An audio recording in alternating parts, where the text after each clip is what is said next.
Georgia Ruth ydw i, a dros y flwyddyn diwetha, fi wedi bod yn gweithio ar albwm newydd sbon, albwm rhif 4, sef Cool Head, a mae allan nawr.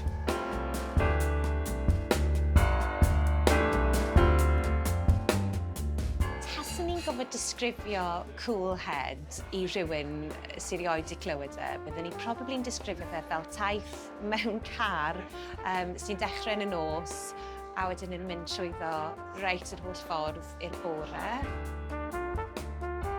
So, da fi'r gan hyn am Philly Gyrri.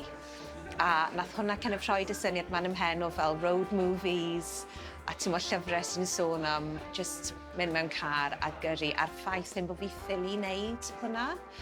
So, am hwnni, dath y concept efo'r gan, a wedyn nath y caneuon eraill i gyd kind of glynu at y syniad na, a mae'r thema hyn o sort of diffyg rheolaeth, diffyg gallu bod yn y driver's seat.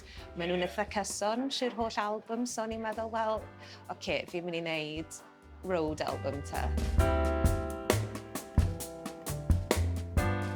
O'n i wastad yn gwybod bod fi moyn wneud albwm oedd bach yn fwy Americana, ond nath e jyst ddim digwydd yn naturiol. Falle, ti'n modd, oedd ambell gan oedd yn kind of mynd i'r cyfeiriad na, ond o'n i byth wedi gallu wneud albwm oedd sort of cohesively'n swndo fel na.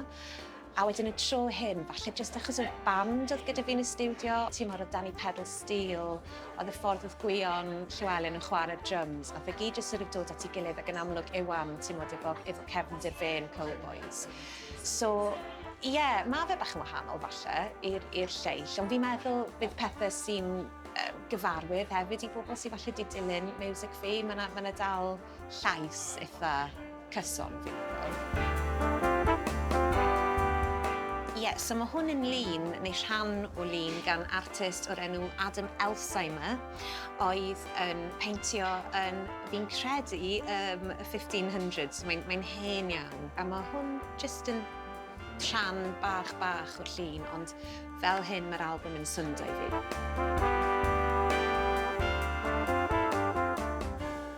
Albwm ddwbl sy'n golygu bod 'na 1 a 2 record. So, oedd e ddim yn fwriadol i gael Cool Head fel double album, a i weud y gwir nes I ddim sylwi bod e'n double album tan bod ni'n gorfod rhoi'r holl beth at ei gilydd a danfon y masters off i fynd ar y vinyl, a nath Rich sy'n gweithio yn bubble wrap fynd, ti'n deall na double album ti'n dweud. So, nes I gael cyfyn gyngor lle ni'n meddwl, oh god, bydd rhaid fi cael gwared ar ganeuon, oce, na I trio bod yn fwy minimal.